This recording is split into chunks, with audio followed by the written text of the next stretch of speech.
welcome in everybody to the Bare Knuckle Recovery Podcast. As always, I'm Tommy Streeter. This is Nate Mollering, and this is episode 30. Yep. And as you can see, we've got a guest today, Scott Valentic. If you follow us on social media, you've probably seen some pictures of him here and there, but we wanted to bring Scott on today to tell his story again, share with you guys, who he is, how he became a part of our team, how we met, and we'll just kind of see where this conversation goes. Awesome. Yep. So if you want to go ahead and start out. Yeah. So I'm Scott Valentic, and I've been with Allendale Treatment for about 5 months now. Yep. And so I'll kind of summarize through my background, and then, we can just answer some questions if they come up. I joined the Army 1 year after September 11th, 2001. So I joined in 2002. And I joined because of checks out. The attacks on our country. I was young. I just knew I wanted to serve. I wanted to fight to protect our country and our freedoms. And it was just really important.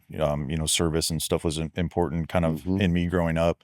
And so I went to the Army. I was in Iraq in 2005. So real early on in the war. We invaded in 2003. And so, fast forward just 2 years and I was there just, I was young. And it was an experience. Sure. I didn't quite really know what to expect, I guess. Like you see movies or you think it's going to be a certain way, and then you get there and it's, it's eye-opening. Yeah. So that was really, I would say that was like kind of a pivot point in my life. And I'll kind of get to that here in a little bit. I just didn't realize it then, right? Because then I was just super young and I was mentally strong, physically strong. And so, but as I continue to talk, you'll hear why, I kind of keep going back to that.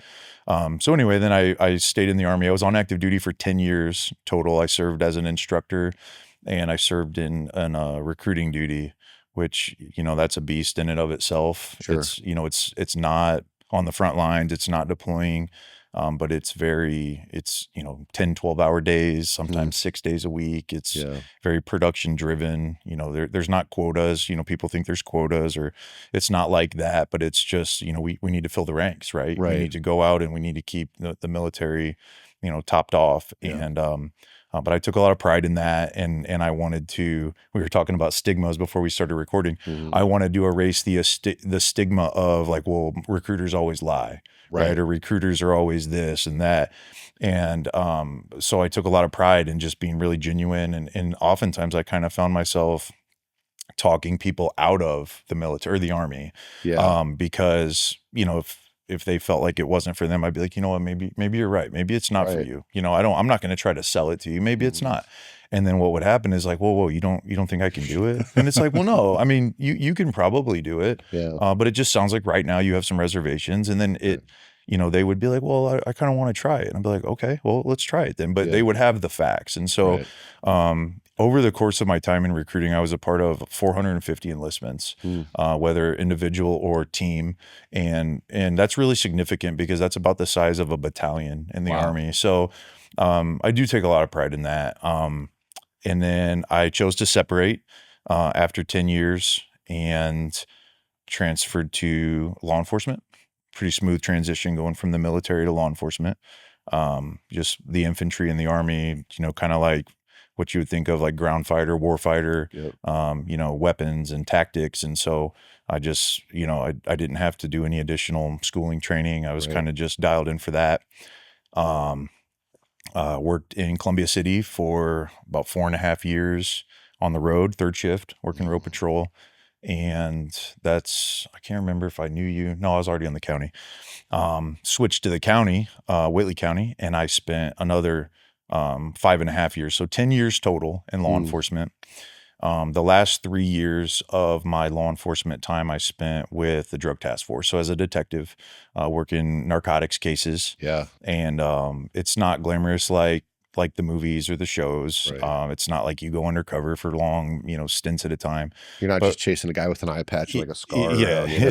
Busting him. No, it's not like that. You don't have like a whole second identity in life. It's just, it's really, the focus is like clean up the community, right? Get drugs off the street. I mean, they're flooded everywhere in major cities, small towns. And so our job was to just try to find out who's dealing and put them in jail. Yep. And obviously doing that, we encountered a lot of users as well. Yeah. And a lot of times they would get put in jail. And where I really struggled towards the end was, it's not always a easily distinguishable line between dealers and addicts. Sometimes it's both. Sometimes someone sells because they want to just support their habit and they're not really like a dealer, but according to the state law, they are a dealer, right? They sold it or financed the delivery of or whatever. But I realized I was kind of done giving that choice. I didn't want to be like, hey, go to get treatment or go to jail. I wanted to, hey, go get treatment. Or if you're not ready, then like maybe next time we'll get some treatment, but I'm going to stay on you, or I want to contribute to that fight. And so that's really what drove my decision to switch over. So now that's kind of like just a brief synopsis, but, filling in some of the gaps. So, the trauma from the military and the trauma from police, it's significant, right? Our first responders, our military out there, and it doesn't necessarily matter what capacity you served in. I mean, any situation can be traumatic, and not even for just first responders, right? Like people experience trauma, car crashes, a poor childhood or upbringing, right? Or whatever the case is. And so, but that trauma built up over the years. And I was really blind to needing help or accepting that I needed help. Early on, like I'm okay, like it doesn't affect me. It affects everybody else, right? But not me, because I'm different. I'm sure some people out there can relate to that. Maybe you said that. But that was my mindset. I was good. So what I was doing was I was using alcohol to numb that emotional pain. I was using alcohol to sometimes just forget about maybe how I was feeling. There wasn't illicit drug use in there. Obviously, there's a lot of like drug tests in the military and in policing, right?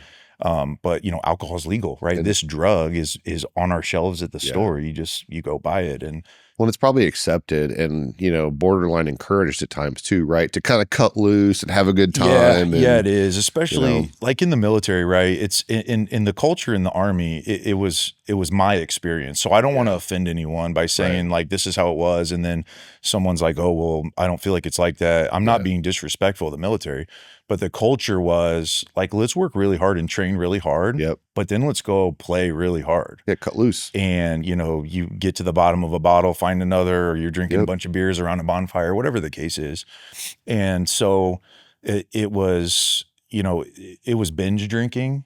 But that term was always really ugly to me because it aligned too closely with like admitting I might have a problem. So I would just call it drinking to get drunk. Like, I just drink to get drunk. I'm not an alcoholic. I just like to get messed up.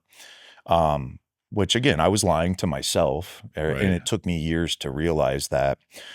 So, again, military, just kind of experiences trauma, handling it the wrong way, had relationship troubles along the way with family members and with friends, and, wished I wouldn't drink as much and say I never drink again. And then, it comes around. And I'll say real quick, that's how we measure addiction, right? Is continued use despite negative consequences and broken relationships. Yeah, it is. And I mean, when I first started at Allendale, I mean, I was talking to Tommy and I'm like, what do I call myself? Cause like I've been in these career fields where like you don't admit you have a problem. You don't admit there's chinks in your armor. And so like I don't even have to label myself. And it was essentially like that, just asking a couple simple questions. And it's like, yes, yes, yes, yes. Oh, okay. Yeah. So I'm alcoholic, right? Which it's easy to say once you've, stood in front of people and peers and said it. But I'm proud of it, right? Because it has, number one, so I've been sober for 3.5 years, and that's huge. But I'm proud of it because it's given me a tremendous amount of empathy for people that are struggling with drug and alcohol abuse. It served me well while I was still an officer because I stopped looking for the differences in the people I would encounter. Like early on, I'd be like, man, I'm not like that guy. Like I have a job, I drink on my off days. It doesn't affect work. It doesn't. I would always come up with these excuses or look for differences. And I stopped doing that. And I'm like, I don't need to try to make myself feel better. It was to offset the shame. really is what it was. But I didn't have to do that anymore. It's like, I felt this weight lifted off of me. I felt free. I felt like I was being honest with myself. And, so that's kind of, I don't know. Let's see. I was going to bounce back to kind of like running into you for the first time, and then how that worked out. When I was working on the road as an officer, third shift, I met Tommy, and I had his number as like, if you run into someone that needs help, like needs treatment, right? Like, you can reach out to this guy and he's going to help you. And initially I was a little nervous because, as law enforcement, we can't like refer to one specific place, or we can't like prop up one business. So I was like, how's this going to work? I don't want to break any rules or policies or whatever. And it's like, well, no, it's, he is going to find somebody treatment somewhere, based on their needs, based on their insurance, or even if they don't have insurance. And I'm like, oh, that's too easy, right? Like, so he'll just like, it doesn't matter, like anywhere, like almost like I don't know. Like, I think of the insurance industry, like where a local person helps you find like the best policy, right? And broker, yeah. I just don't like the word broker now because it has such a negative. Call it that. Well, that's why it has such a negative connotation now in the recovery community, right? And for good reason. And so that's why I don't like that. But essentially, he's a resource mapper. Yeah, he's a resource mapper, 100%. And so I'm reaching out and I'm like, hey, I got so and so, and they agreed they want you to, they're going to call you and they want you to help them, and then I would just kind of like, I wouldn't always see the person again, right? And so Tommy had been helping me behind the scenes, and we were having some success just getting people the treatment that they needed. Sometimes they just needed a push, or they needed, maybe they're back against the wall with a charge, or realizing it's not going to get any better, it's going to get worse. And so I would say, 3-4 years go by and we're doing that. And it wasn't until towards the very end, I laugh about it because it wasn't until toward the very end that I realized that not a single person that I had ever referred him to him ever went to like his company. It was always like helping, like meeting my people where they were at. I say my people, the people I encountered, meeting them where they were and finding them something that fit for them. And so I thought that was really cool because it just showed like how genuine that, Tommy is, and how genuine the company is, and just authentic and truly wanting to help humanity. And so when I decided that I was ready to make the switch, I called Tommy, and it was like, hey, I'm not asking for a job, which I think we found I was asking for a job. I don't want a job, but hey man, are you hiring? Or, but what I initially wanted to do was kind of brainstorm with him because I trusted his opinion, right? I trusted that he was going to be honest with me. I know that he knew kind of the recovery field inside and out. Yeah. And I wanted to make this transition into helping people with substance use disorder, alcohol use disorder, mental health, primary mental health problems.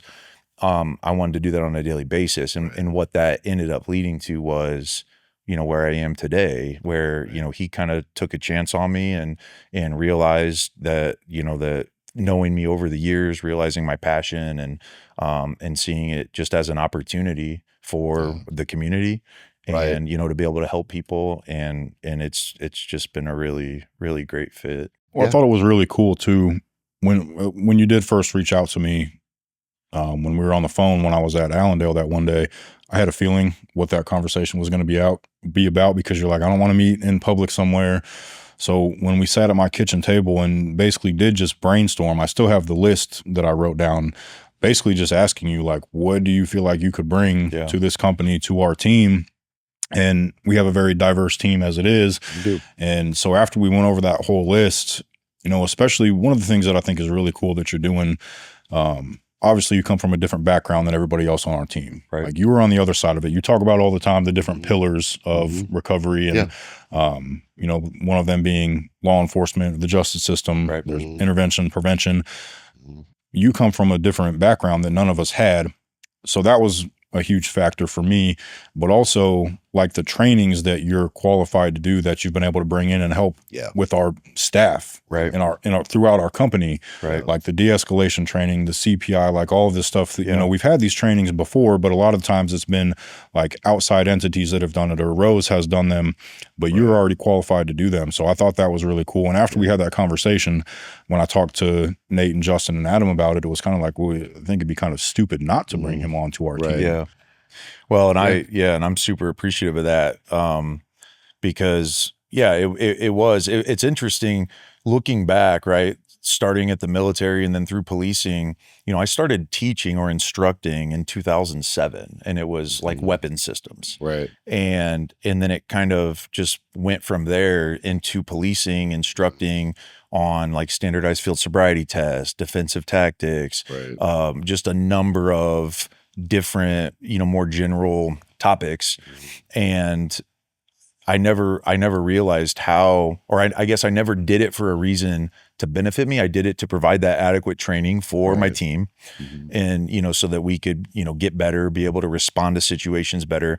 But had I not done any of that, I wouldn't have been in the situation that I'm in to be able to be, you know, such a good fit. So it's like everything had to happen the way that it happened, right?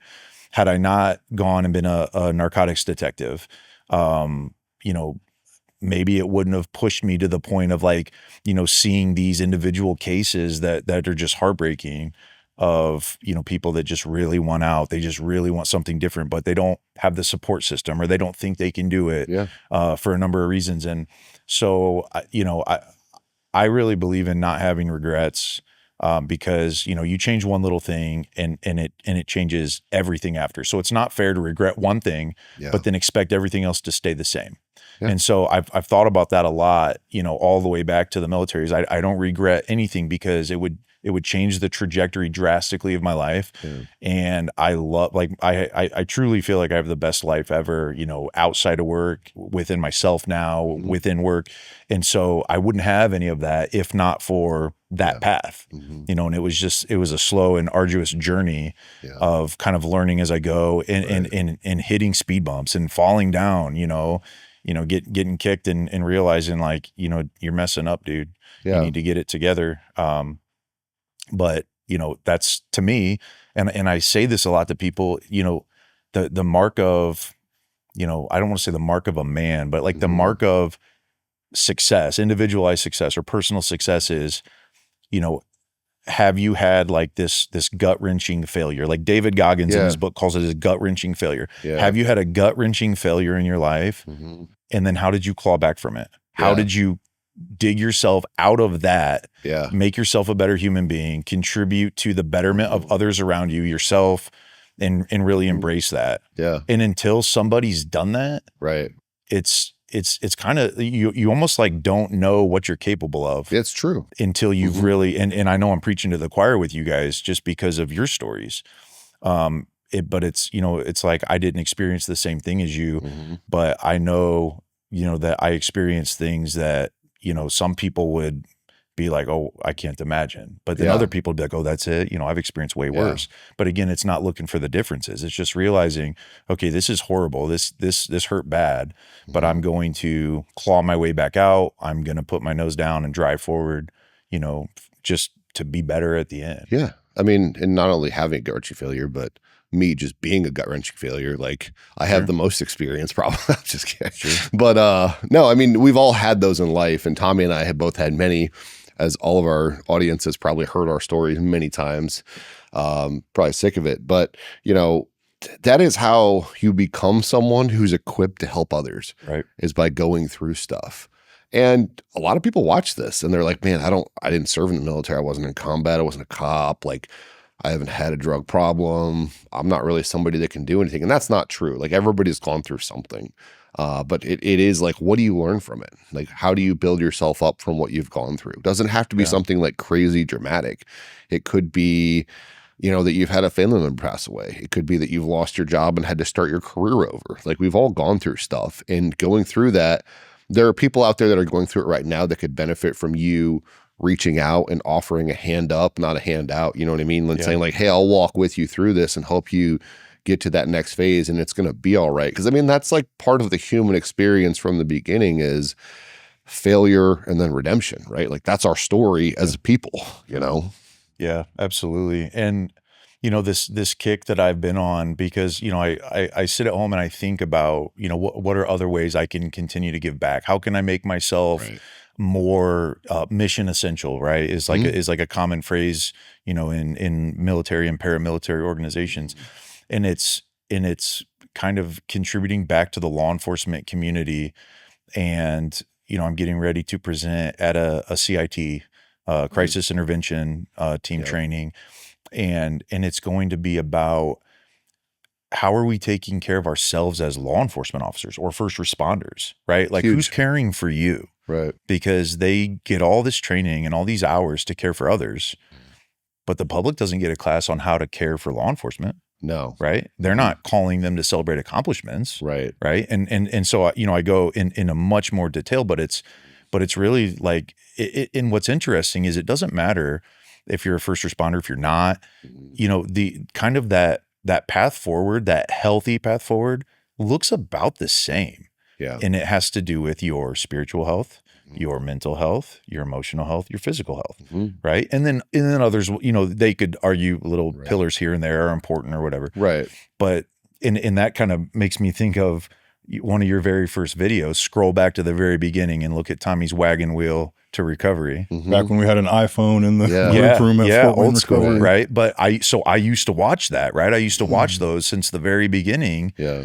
And you can replace that toward recovery with toward better mental health or towards, which is recovery. Like exactly, it is. Recovery is balance. That's all that it is at the end of the day. Exactly. It's creating a healthy life. Exactly. And so I want to, you know, I know police officers specifically are stubborn because I was one and I was stubborn. You kind of have to be a cop, you know? Well, you have to be resilient. Yeah. You have to, you know, be able to, you know, hide your emotions at times. Well, you have to be given a mission and be able to just bull through to get it done, you know? Or put feelings aside. And so, but it's like knowing when it's okay to say, look, I'm a human. Right. I experience fear like everyone else. Yeah. I experience joy, sadness, like, you know, you name it. I experience those emotions like everybody else. Yeah. And, you know, how can I be the best me and continue to do that? Because that, you know, the experiences that first responders face locally, and I'm using them as the example now because people can relate to that more because, you know, you see the fire engines go by, you see the paramedics go by, you see the cop cars, you know, and it's in our community. They're essentially going to war every day. Absolutely. And it's a war against enemy unknown, right? War against question mark. We don't know. You know, you see what's on the news, but I'm not here to talk about the news. It's not just a suspect. Right. It's, you know, a husband and wife that are fighting. Yeah. Or it's a kid that ran away. Somebody or it's choking. Somebody in a medical emergency. Right. Absolutely. Yeah. And so it's like, it's cumulative trauma. It's is. prolonged cumulative trauma. Right. And I think it really starts to change the wiring and the way that we respond. How could it not? And it's so I know I can't save the world. I don't want to save the world, but if I can make a difference with one officer, and then maybe they go make a difference with one officer. Yeah. Just like I feel like with one person, you know, struggling with drug or alcohol addiction or a mental health disorder, if I can make a difference with them, you know, that's a victory because that's what we're here to do. They have a family that loves and cares about them. So if they're not healthy and they're acting out in a way, whether it's with drugs or alcohol, whatever it may be, they're harming those people around them. And then those people are connected to other people. And that's, I think we talk a lot about this, but the opposite of addiction is human connection, right? And living in human connection is what? It's community. So when we talk about being in a community, people just look at it as a label or a word, but it's not. It really means something, right? So what you're doing is community building one person at a time, which is so important, you know? Again, whether it's cop or civilian doesn't matter, but even with the police officer, like they're in a position of authority and they're entrusted to uphold the law, and how they interact with the public matters so much. Yeah. You know, like we've seen it. I mean, we've had Gerardo talk about it on here, like even my story with Officer Gerardo, right? Like the fact that he took time to sit with me and help me get through one of the hardest times in my life after I died twice, 24 hours essentially from an overdose, got me to where I needed to go, but continued to follow up and believe in me, like made all the difference in the world. And then you would say, well, that's great. He saved one person. But like my dad says all the time, he's told Gerardo this. He's like, when you saved Nate, you didn't just save Nate, you saved me. You know what I mean? And then my dad, who has a job, who does things for people, obviously he gets paid to do it, but he does a lot of things for people for free that then helps them, right? And it's just like this, it's almost like when you throw a rock and it hits a windshield and like all these cracks that go through, right. It impacts the entire structure of the community. Well, look at how many people you've been able to positively affect or save now because of Gerardo, right? Yeah. And so, and I want to say this, Gerardo's an amazing human being, and I don't know him well. I mean, I know of him, but I knew I had big shoes to fill when he was the law enforcement officer that you guys kind of had like interacting with tap, you, just because he's such an amazing guy, right? And but so saying that and talking about this community and those interactions, I know that any officer that truly cares about their job, when they see these interactions that go viral, or they see these officers that are out there acting crazy, it's such an embarrassment to us.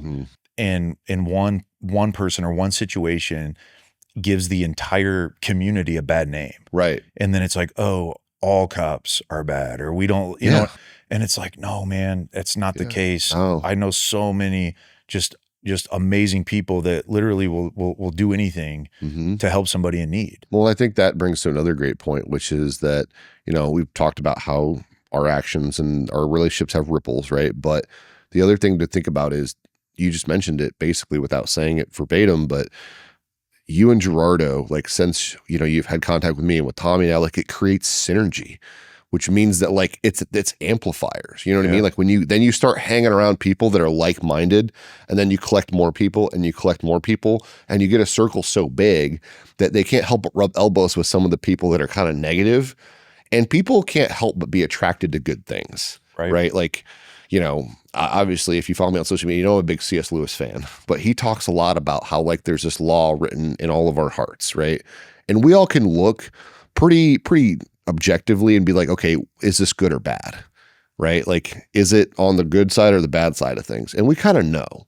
And you can see how when people treat other people, they're magnetic, right? Like there's people you're like, I want to be around that guy or that girl because they treat people so well, and you can tell they love people and they just want what's best for them. Oh, I remember growing up as a kid and hearing you are who you hang out with, right? Yep. My dad would say, you are who you hang out with. And, back then I didn't want to hear anything that my parents had to say. No one does. If it was against what I thought was right. Right. Because you were the smartest I was a person in the world, knucklehead. Yeah. But think about how true that is. And so we were talking about, kind of like being able to step in and interject when you see something that maybe isn't right.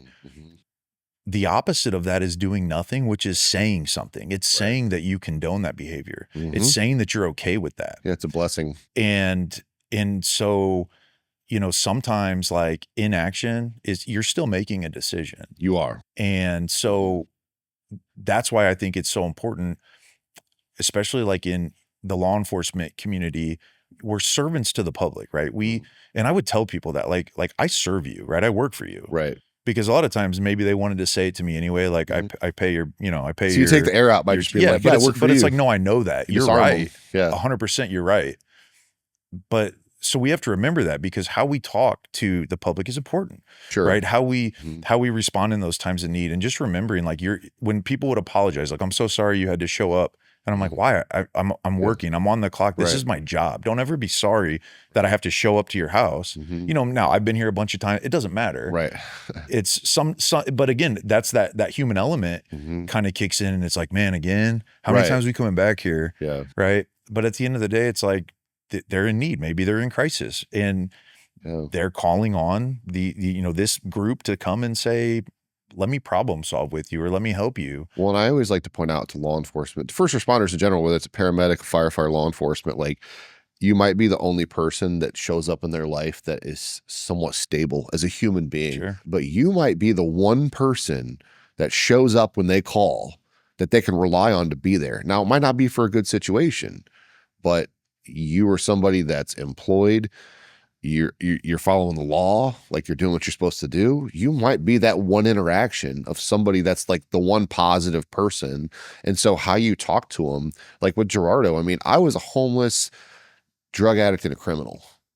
Like overdosed twice in 24 hours. I was a drain on the system. Like I was taking out of the world much more than I was giving back. I wasn't giving back. Only thing I gave back really was despair and negativity, wasted time, energy, all those things. But he literally sat with me in that moment and was like, man, like, I believe you can do this. Like, what do you need to achieve getting better? Like, how do we get you out of the cycle? And you might get an FU from people when you say that to them, but I'll tell you this, and we talked about this when we had Anthony Pons on, he's the gentleman that works for Remedy Live, and he did, I don't know how many years in prison for murder, capital murder, but when he was sitting in his jail cell, he talked about the only things that he remembered were the good things people said to him. And he didn't want to hear them at the time they said it, but he was reflecting on all those people who were kind to him. And I know for a fact that interactions that people have with law enforcement when they're out there and they're strung out and they're homeless, like, cause I was that person, when they're kind to me and they give me a kind word, or they, kind of like wink at you, say, yeah, you're going to be all right. Like, I believe in you.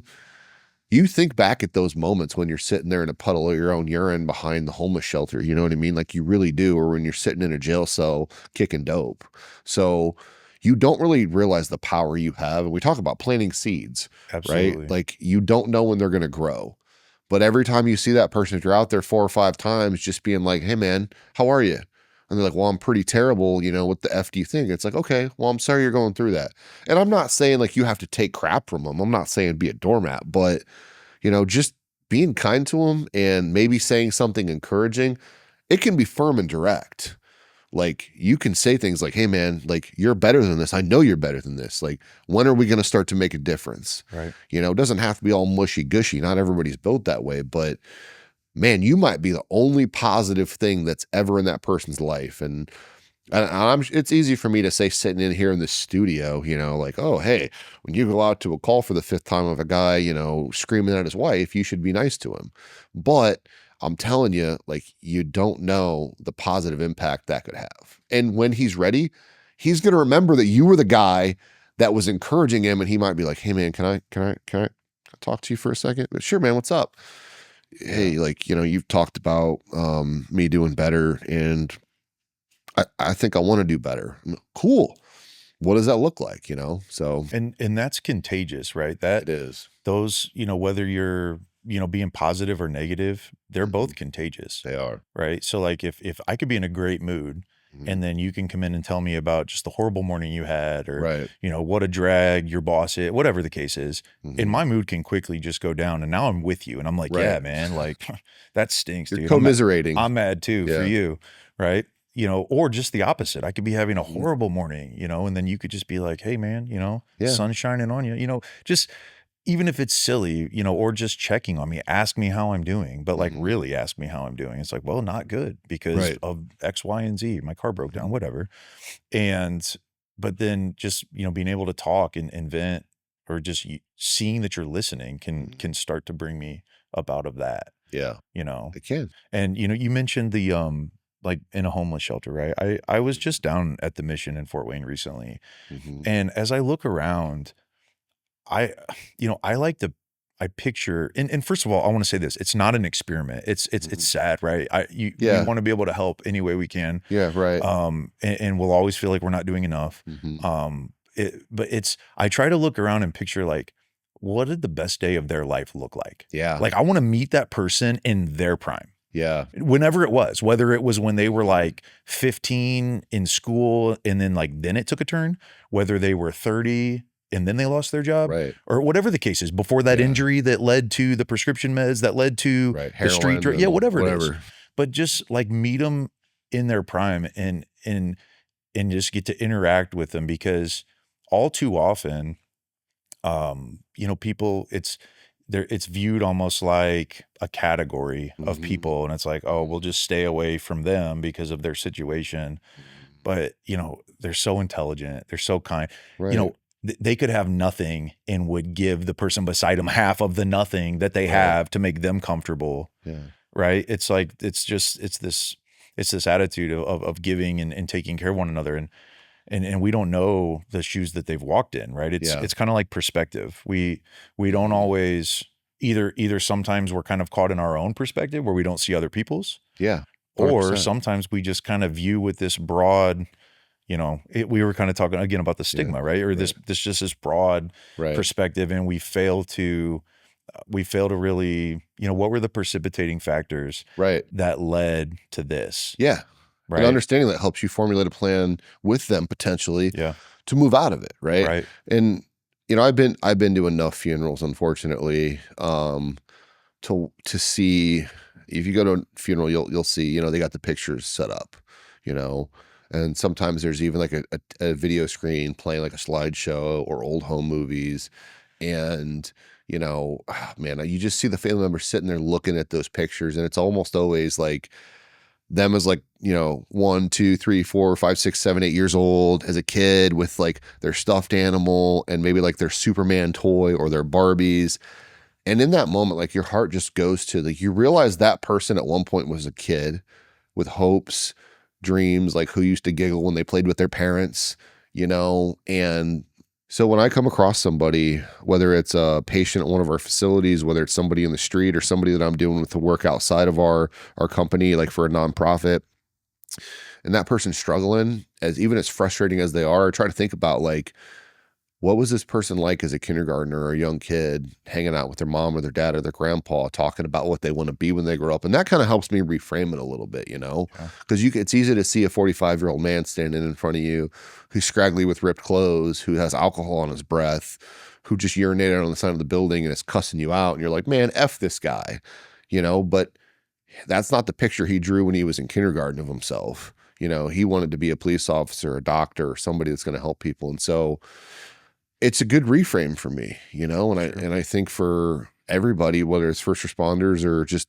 a regular person who wants to help, it's a good place to go with your thoughts. Yeah. As opposed to wait until we're at the funeral and then it's hitting you while the person's laying there cold, stiff in a box. And you're like, man, he was a pain while he was alive, while I knew him, but gosh, was he, he was a kid at some point with hopes and dreams. His family loved him and they still love him. And it's like, I try to really think about that. I challenge myself because it's easy with what we do.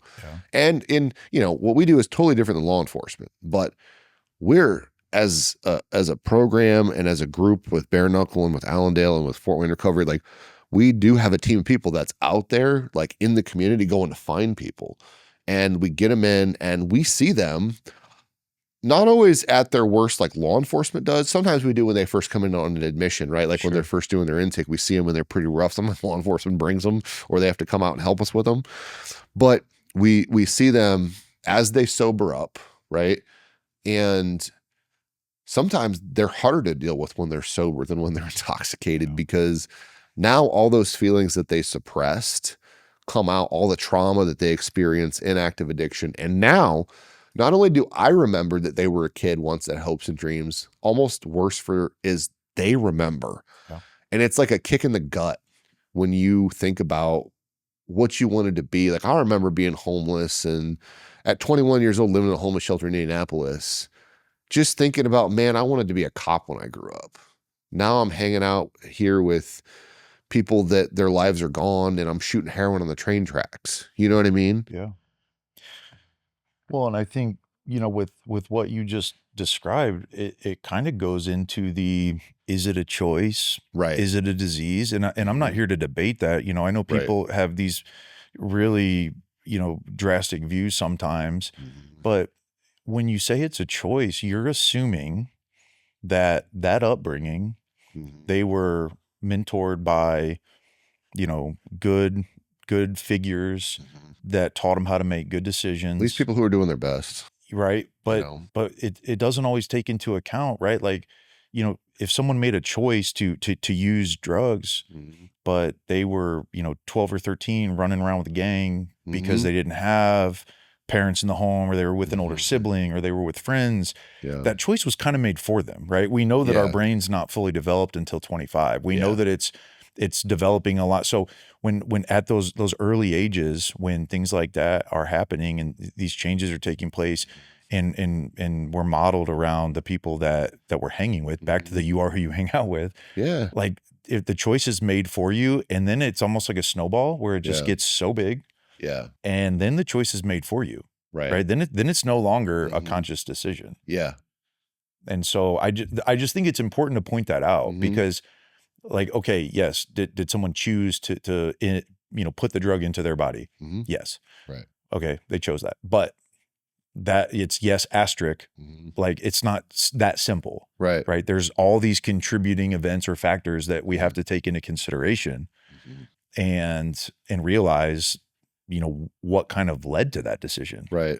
And in some instances, it started in a doctor setting or it started, we can get there from so many different avenues. It's not always just the negative stuff, right? Sometimes the flood of positivity and all, you have this awesome life and then one adverse situation and it just sends you spiraling. Yeah. Right. And people get very confused when we talk about choice and addiction because I stand by the statement, no one chooses to be an addict. Right. Now, there's some depth to that. Like people take it at face value. People are like, oh, you're just giving people like a blanket excuse. Not at all what I'm saying.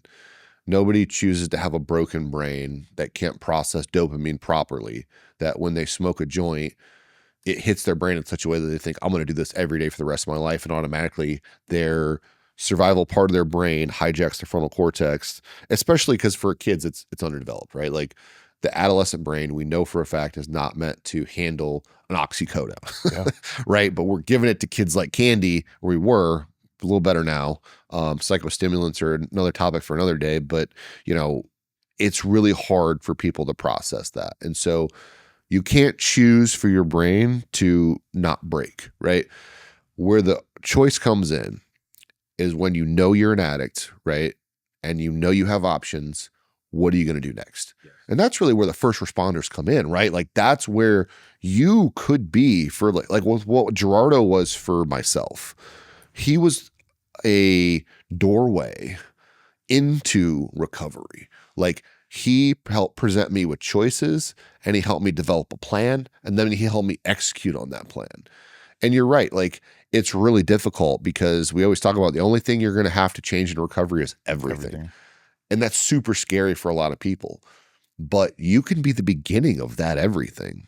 How many people do we know who got sober with an encounter like somebody like Gerardo or yourself, like you're that person that called Tommy that sent him to treatment, or like a lot of people would probably look at what we do in our podcast and be like, oh, they're probably some of those people like help not handcuffs or whatever it might be, where they don't believe in arresting people. That's not true at all. People need to go to jail. Yep. Sometimes. If you get someone pulled over and they got some perk 30s that are full of fentanyl, and you're like, hey man, like I want you to get help. And they say, F you, throw the cuffs on them, take them to jail, advocate for them to go to drug court. And honestly, in that situation, they're going to go to jail regardless. Right. If they have that in the vehicle, right, the help is probably going to come after. Yep. There's going to be that initial incarceration. Yep. Obviously everyone's entitled to the judicial process but the incarceration's coming. It has to, right? Because officers do have a lot of discretion, but there's a fine line there because sometimes, you feel like you're helping and it's a hindrance 100%. Or it's an enabler. Right. Right. And we see that a lot in this job now is, loving family members, they love with all they have, but it leans on that enabling a little bit. And, drawing that hard line in the sand, especially when it's a loved one, it's a family member, a kid or whatever, your parent, spouse, doesn't matter. That's really hard to do. Well, in law enforcement is designed to be, it's literally the last rung on the ladder where like, this is the last intervention to correct your behavior. Like you've demonstrated very well, you cannot control yourself. Yeah. Your decision-making part of your brain is broken or it needs a reset. Yeah. And that's what it's designed to do, is to be like, all right, you're going to kill yourself for somebody else. You need a timeout. And the good thing is a lot of counties and cities have begun to put in what we would call like diversion programs, right? Like drug courts. Yeah, problem-solving courts. Problem-solving courts, right. Exactly. And that's such a good thing. So, I mean, I always tell, because there is like this sentiment out there and there's this message from the recovery community that like we should entirely decriminalize drug use, which to me is one of the worst things we could do. Right. I mean, it is literally, like I said, the last rung on the ladder, saying like your choices are literally going to kill you or somebody else. And so we're taking your freedom away, that's a hell of a thing, right? Like, and that's very uncomfortable for a lot of people to hear, but it's far less uncomfortable than putting your kid in a casket and throwing dirt on them. And that sounds really harsh, but Tommy and I and our team have been to so many funerals where people were like, oh, but I don't want to take their choice away. Well, you know what? Now they're dead and their choices are 100% gone. Right. There's nothing I can do. There's nothing you can do. There's nothing law enforcement can do.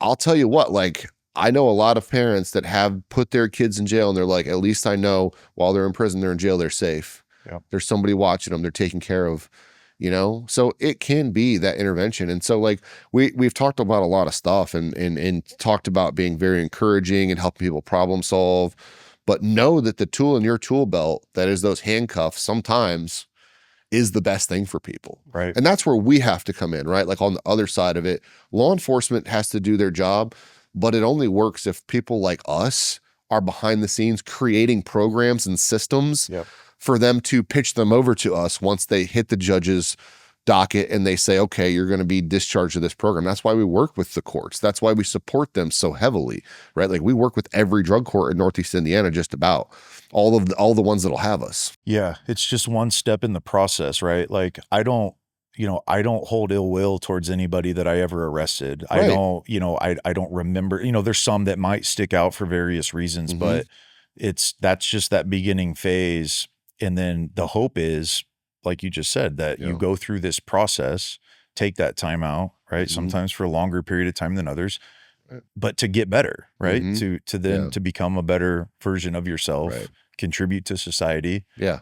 Don't put others at risk. Don't put yourself at risk. Right. That's the goal. Well, and I haven't met a single person that has been forced to go through treatment that has stuck with it and gotten sober and gotten their family back and their job back in their house and been like, oh, this is bullshit. I wish I hadn't have done this. You know what I mean? Like, what a pain in the ass. It's like they're all so grateful, and so are their families. Like I said, my dad always says, like, when you saved Nate, you didn't just save him, you saved me. You saved his mom, you saved his sister. Like, their lives would never be the same, And we see that with families so consistently, where there is a hole in that family, never going to be the same. The parents get divorced. The other kids end up having problems where they either need to be in therapy or they're using drugs, acting out in some way. Like, Gerardo always says, if Satan never had a tool, fentanyl would be it. And he's right, but that's why it's so important that, law enforcement's able to do their job. Paramedics, firefighters, like, they're in the trenches. And so we want to support them so much. And one of the ways we support them is by doing our job, holding up our end of the deal, and helping people get better. And like, there's been for so long this whole idea of an us versus them mentality. Like, you talk to a lot of people in our field and they're like, like, if you consort with law enforcement, like, that's part of the problem. Like, they're part of the problem, criminalizing these people who are struggling. It's like, they're doing what they're supposed to be doing. Right. We have to do our part and help people get better and learn how to live reintegrated into society. Like, we've all agreed on a certain amount of rules in our country, in our society, in our communities, and they're there for a reason, right? Like, if you want to find a place where there's no rules, go to Kensington, Pennsylvania, or just Google it. And you'll find out real quick what a society without rules and laws and boundaries looks like. And nobody wants that. All the places people want to go have quite a bit of rules and boundaries. And it's there for a reason, right? Like, we see every day what it looks like when people just take a good thing way too far. Yeah. I'm not saying fentanyl is a good thing, but alcohol, can be a good thing for some people, right? Like, if you can use it appropriately, you're not going to catch us damning you for drinking alcohol. Right. We won't do it. Like, you have freedom. You can do what you want to do. Some states legalize marijuana. We don't endorse using it, but hey, if you could do it responsibly, that's fine. But what we will not endorse is the use of it and then the promoting of it as like it's this harmless thing when you are doing damage. And sometimes it's not even doing damage to the people around you. Like, drinking till you get drunk physically hurts you as a human being, not just your body, but also your mind. And when you talked about health, you talked about mental, spiritual, emotional, physical, You can't have one without the others. Right. You can try, but it's like building a stool, right? You need the 4 pillars. You start taking one out and another, you're going to fall over and you're going to smack your head, you know? And again, all of this coming full circle, you know, we're all in this together. And 100%. anything we can learn from each other, whether it's law enforcement learning from us or us learning from them, and you coming from that to this, it's so important that we have open dialogue and we support one another, because at the end of the day, we're all on the same team. We all want the same things. We all want healthier communities, families. We all want our kids to grow up in a better world. And it's just like, are we going to partner together, and are we going to be part of the solution, or are we going to be part of the problem? Right. Yeah. Well, we got a couple minutes left. Scott, if you have any closing thoughts you would like to share, so then Nate can talk about your closing thoughts for 5 more minutes. Yeah. I think it's important to always point out it's okay not to be okay, right? Yeah. It's okay to acknowledge that, today's a bad day, or this month, or this year, or the last however many years, right? Now, that doesn't mean every single day is bad, but give yourself the grace that we're human. We're going to have bad days. We're going to have experiences that, rewire our brains, and that's all right. Mm-hmm. But instead of, if your car breaks down and you have the means to fix it, you're not just going to let it be broken down and drive around with it not working if you have the means. Mm-hmm. Well, the cool thing about it is the means to fix you is taking that look within. It starts really looking in a mirror. Mm-hmm. Sometimes who is our fiercest enemy is looking right back at us, and just saying, it starts right now with some positive affirmations, giving some gratitude, realizing maybe making a journal or some notes of like where I want to improve, acknowledging some defects, right? Some character defects. And then you're not going to fix it overnight. However long it took to maybe get there, it might take that long or longer to get out. It may not take as long, right? But just, I guess, like I brought up in the very beginning about, not wanting to admit I had chinks in my armor, that I was broken in a way. Once I really started to accept that, that was a step in healing for me. Yeah. And I think that was also inspiring to others, right? But I didn't do that alone, right? I did that because I had people to look up to. I did that, I had people to lean on, just like I lean on you guys, and I lean on Tommy for so many years, helping others. So it all goes back into like one big bucket of everything we talked about, planting seeds, and just being a good person, genuinely caring about humanity. But that starts within. Yeah. You can't be your best. You can't help somebody else if you're not, at optimal speed, or you're not running well within. Yep. And so, that's what I just want to leave everybody with is take like a moral inventory, right? That's a really good word for it. It's in books, and I didn't make any of this stuff up, right? I'm a nerd. I like to read. I like to listen to books and podcasts.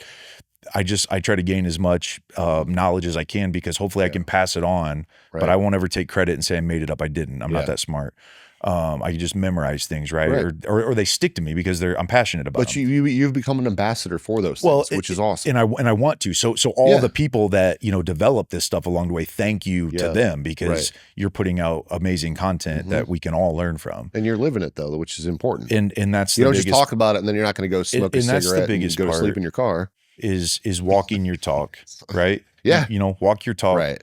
And what I tell people now in their recovery journey, whether they're an inpatient, whether they're an outpatient, I say, I'm not asking you to account for this person beside you and help them along their journey. What I'm asking you to do is walk your best journey and be the example that they see and then they want to emulate. Right. All you have to do is be the best you. They're going to notice. Someone will notice. Right. And it will transform the way they act. And they're going to want to start being a little bit better because they're watching you live it. Right. You're just walking your talk. All right.